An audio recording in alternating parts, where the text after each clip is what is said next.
जय माता की दोस्तों, माता रानी की कृपा आप सभी लोगों को सदा और सर्वदा बनी रहे।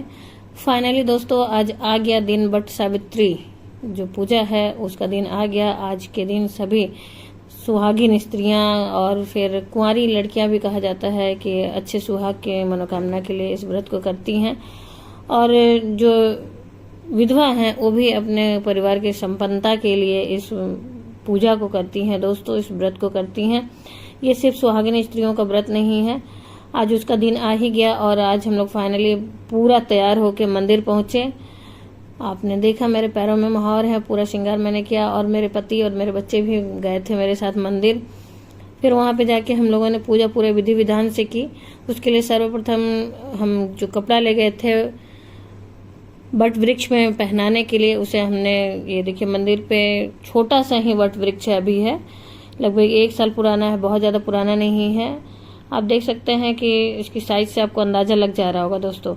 तो वहाँ पे हम लोगों ने गमले में पूरा वस्त्र जो है बांधा। वस्त्र पहनाने के बाद उसमें रच्छे सूत्र से उसको बांध दिए। बांधने के बाद जो थापा लगाते हैं तो उसको चावल के आटे से हल्दी मिला के ले गए थे हम। उसे पूरा थापा लगाया, नीचे गमले पे भी लगाए और पत्तों पे भी लगाए। और वहाँ पे मूर्ति गोबर से गौर गणेश बनाएंगे, उसके लिए रक्षा बांध के हमने सुपारी से गणेश बनाई और गोबर से पान के पत्ते पे देखिए ये मैं बनाऊंगी, ये सुपारी से देखिए मैं बना रही हूँ। और इस तरह से गणेश बनाएंगे। गणेश बनाने के बाद मैंने नारियल चढ़ाया, तो उसमें भी रक्षा बांध के ही चढ़ाते हैं दोस्तों, ऐसे सूखा सूखा नारियल नहीं चढ़ाते, वस्त्र स्वरूप कलावा जरूर बांधते हैं। और फिर उसके बाद सिंदूर अर्पण करेंगे और सारी सामग्रियों को देखिए उसके पहले मैंने निकाला है। सारी सामग्रियों को मैंने निकाल दिया। 2 पंखे ले गए थे हम, यहाँ पंखे मिल गए आसानी से। फिर उस पर मैंने 2 जगह सारी सामग्रियों को मैंने लिया था श्रृंगार की, एक अपने लिए और एक पंडित जी को, वट सावित्री माता को चढ़ाने के बाद एक पंडित जी को दान देने के लिए। और ये इस तरह से देख सकते हैं सिंदूर, बिंदी, महावर, रुमाल, कंघी, शीशा, सब कुछ, नेल पेंट, मेहंदी, फिर फ्रूट्स भी ले गए थे, सारे मौसमी फल होते हैं वो सब भी ले गए थे। आम था, केला, अंगूर, सेब, आप खरबूज देख सकते हैं। और ये एक मैंने वस्त्र दान देने के लिए पेटीकोट मेरे पास नया था, पेटीकोट का कपड़ा था, उसे मैंने ले लिया था। पंडित जी को दान दे देंगे पंडिताइन के लिए। तो इसी पे और पूजा सामग्री जो पंखे पे नहीं अटता है। और दोस्तों ऐसे पूजा सामग्री तो पत्ते पे रख के चढ़ाई जाती है, भोग लगाया जाता है और सारी सामग्री चढ़ाई जाती है। लेकिन हम लोगों के यहाँ जो वट वृक्ष है बहुत ही छोटा सा है, कम से कम मुश्किल से 20 पत्ते ही हो गए। अगर हम लोग उसमें पत्ते तोड़ने लगेंगे तो फिर बचेगा ही नहीं, इसलिए हम लोगों की मजबूरी हो गई थी इसी तरह से पूजा करना।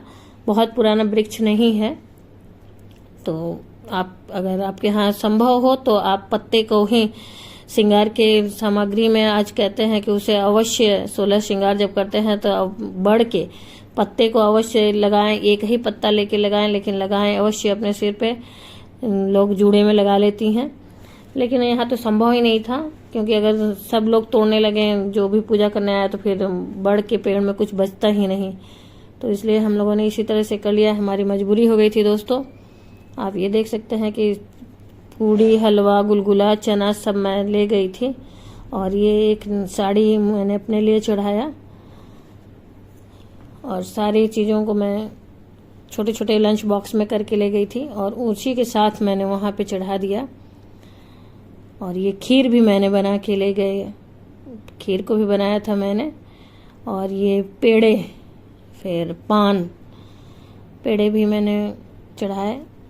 और गौरी गणेश जब बनाते हैं दोस्तों तो वहाँ पे गौरी माता को सिंदूर दान देंगे, गणेश जी को सिंदूर दान देंगे। और देखिए गणेश भगवान को जनेऊ जरूर चढ़ाया जाता है, तो मैंने जनेऊ चढ़ाया। और गौरा माता को वस्त्र स्वरूप कलावा को, सोच के कलावा को ही मैंने तोड़ तोड़ के, रक्षा सूत्र जो होता है उसे तोड़ तोड़ के सबके पास में चढ़ा दिया मैंने। और ये देखिए सिंदूर मैं लगा रही हूँ।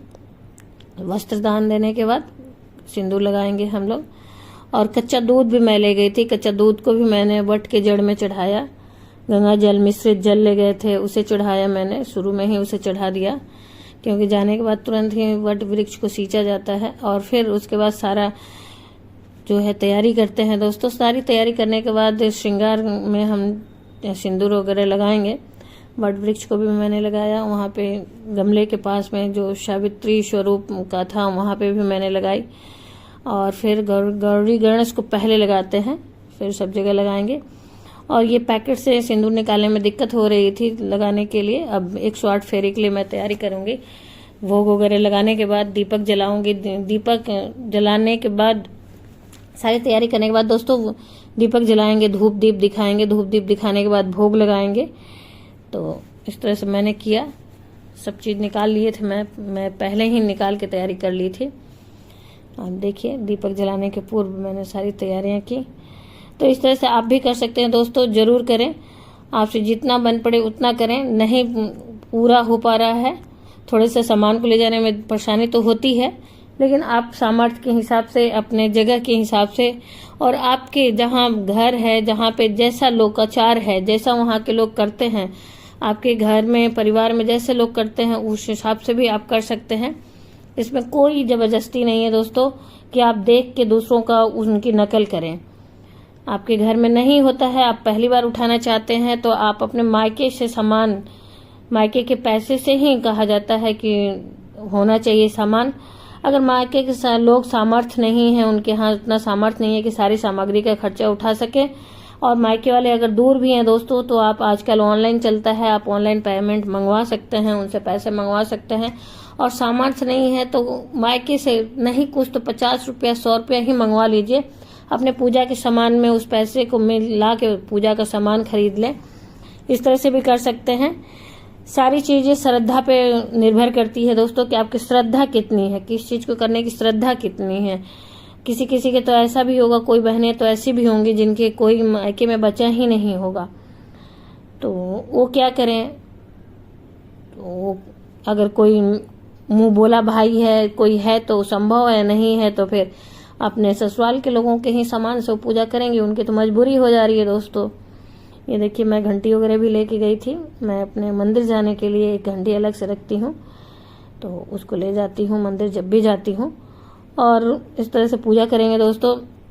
और दोस्तों एक बात का ध्यान रखिए कि जो दीपक जलाएंगे और अच्छा से जलाएंगे, मौली से जलाएंगे, कच्चा सूत से जलाएंगे, और रुई का बाती नहीं जलाते हैं इसमें, तो शुभ होता है। लक्ष्मी जी की पूजा में भी कलावा से ही, मौली से ही, रक्षा सूत्र से ही दोस्तों बनाते हैं दीपक, जलाते हैं दीपक। तो कोशिश करिए आज के दिन। और ये फूल वगैरह मैंने सब चढ़ा दी, और भोग की सामग्री भी थोड़ा थोड़ा सब जगह थोड़ा थोड़ा चढ़ा दिया मैंने। दीपक धूप दीप दिखाने के बाद भोग की सामग्री मैंने सब जगह देखिए रखा। और तो दोस्तों बात कर रहे थे कि क्या जरूरी है क्या नहीं जरूरी है। और जो भी सामान आप ले गए रहते हैं उन्हें अवश्य बट महाराज को, बट वृक्ष महाराज को छुआ के वहाँ पे पास में रखे, क्योंकि सारी सामग्री तो एक पात्र में अटती भी नहीं है। तो इसलिए मैंने सारी सामग्री को टच करा के रखा वहाँ पे पास में। दोस्तों इस प्रकार से पूजा विधि विधान से करने के बाद फेरे लगाते हैं। तो देखिए फेरे के लिए मैंने मौली, पूरा रील में हम लोगों के बना हुआ रहता है, काफ़ी अच्छा रहता है, काफ़ी मोटा भी रहता है। तो ये तो बड़े बट वृक्ष के हिसाब से रहता है रील, लेकिन यहाँ पे तो काफ़ी छोटा है, तो इसलिए मेरा मौली बहुत ही बच गया था। लेकिन इसमें मान्यता होती है कि जो मौली आप उनमें लपेटते हैं उसे तोड़ा नहीं जाता है। जो भी धागा आप लपेटते हैं उसे तोड़ा नहीं जाता है। आपके पास अगर इस तरह का नहीं मिलता है दोस्तों, तो आप जो सिलाई करने वाले धागा है उसको ले सकते हैं, या कच्चा सूत मिल जाए तो उसे ले सकते हैं। मौली भी कच्चा सूत का ही होता है। एक पैकेट में आती है वो तो कच्चा सूत नहीं होता है, लेकिन हम लोग जो लेते हैं वो कच्चा सूत रहता है। तो इससे मैंने देखिए 108 बार फेरे लगाए।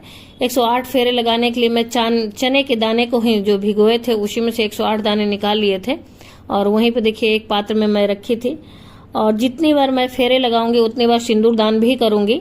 माता सावित्री को और गौरी गणेश को और बट वृक्ष को भी मैं उतनी बार सिंदूर दान करूंगी दोस्तों। और फिर उस सिंदूर को अपने मांग में लगा लेते हैं दोस्तों, उसे इधर उधर कहीं नहीं पोंछते।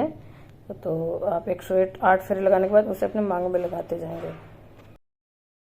फिर दोस्तों फेरे आप अपने सामर्थ्य के हिसाब से लगाते हैं। जरूरी नहीं है कि मैं 108 लगाई हूं तो आप भी 108 लगाएं। आपका सामर्थ्य शरीर जितना साथ देता है उतना ही आप फेरे करें। इस प्रकार से दोस्तों पंडित जी के द्वारा हम लोगों ने कथा सुनी और मेरे पति भी मेरे साथ बैठे हुए थे और लगभग काफ़ी वहाँ पे शेड नहीं है, वट वृक्ष भी छोटे ही हैं अभी, तो इसलिए बहुत ही धूप हो गया था, बहुत ही तेज धूप हो गई थी जो कि बर्दाश्त के बाहर था। और फिर भी आज पूजा करना था तो हम लोग वहाँ बैठे और बैठ के कथा सुने। कथा सुनने के बाद कथा पूरी हो गई तो हवन हुआ। हवन होने के बाद फिर हम लोग आरती किए। तो हवन के लिए मेरे पति मैं दोनों लोग ही किए वहाँ पे। ये देखिए पंडित जी बता रहे हैं कि कैसे कैसे करना है। तो सब कुछ हम लोगों ने विधि विधान से पूरा की और पूरा करने के बाद फिर हम लोग आरती करेंगे। तो दोस्तों अगर आपके यहाँ संभव हो, अगर व्यवस्था है तो हवन अवश्य करें, अगर नहीं व्यवस्था है तो कोई बात नहीं। मानसिक पूजा मुख्य भूमिका रखती है इसमें। जो चीज़ें नहीं है उसे मन में सोचें कि इस तरह से हो रहा है। और इस तरह से देखिए हम लोग पूरे मंदिर में जो भी देवी देवता थे, ये देखिए विष्णु भगवान और माता लक्ष्मी हैं, वहीं पे लड्डू गोपाल हैं बगल में, और ये चित्रगुप्त महाराज हैं, और सबका हम लोगों ने विधि विधान से आरती की। और ये पूरा शिव परिवार है, उनके भी हम लोगों ने आरती की। और फिर जो हवन कुंड था उसकी हम लोगों ने आरती की। और यहाँ पे सावित्री माता, इन लोगों की आरती करने के बाद दोस्तों सिंदूर जो था बचा हुआ था, जो फिर मैंने माता को चढ़ाया अपने आंचल में रख के, और गौरी गणेश को चढ़ाया। तो उसके बाद मैंने वहाँ पे जो बट वृक्ष थे उन्हें चढ़ाया, सावित्री माता को चढ़ाया। फिर जो बचा था वो सारा मैंने अपने सिंदूरा में भर लिया। उसके बाद ब्राह्मण देवता से मैंने यहाँ पे आंचल में खोइछा जो लेते हैं उसको मैंने लिया, क्योंकि खोइछा लेके पहले अगर मैं ले लेती तो फिर चलने में, फेरे लगाने में बहुत परेशानी होती। और देखिए वहीं पे जो भी भोग प्रसाद, इत्तेफाक अच्छा था कि एक गौ मिल गई तो उन्हें हमने भोग प्रसाद खिलाया। भोग प्रसाद खिलाने के बाद दोस्तों अपने पति की पूजा करेंगे हम।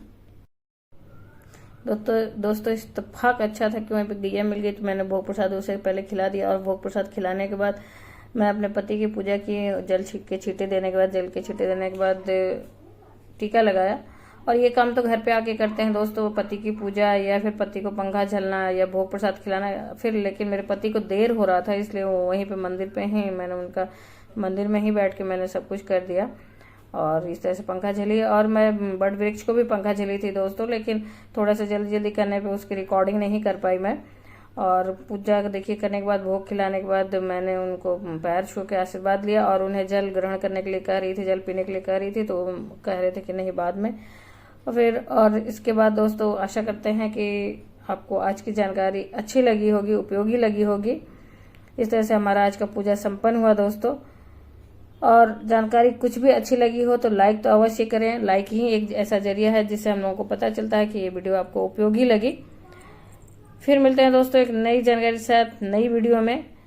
और दोस्तों अगर जानकारी अच्छी लगी तो अपने फ्रेंड्स और फैमिली में अवश्य शेयर करें, ज़्यादा से ज़्यादा लोगों को शेयर करें और एक दूसरे को मदद करें। जानकारी जितने हम लोग बांटेंगे उतना लाभ मिलता है, पुण्य मिलता है। फिर दोस्तों माता रानी के नाम का जयकारा कमेंट बॉक्स में अवश्य लगाएं।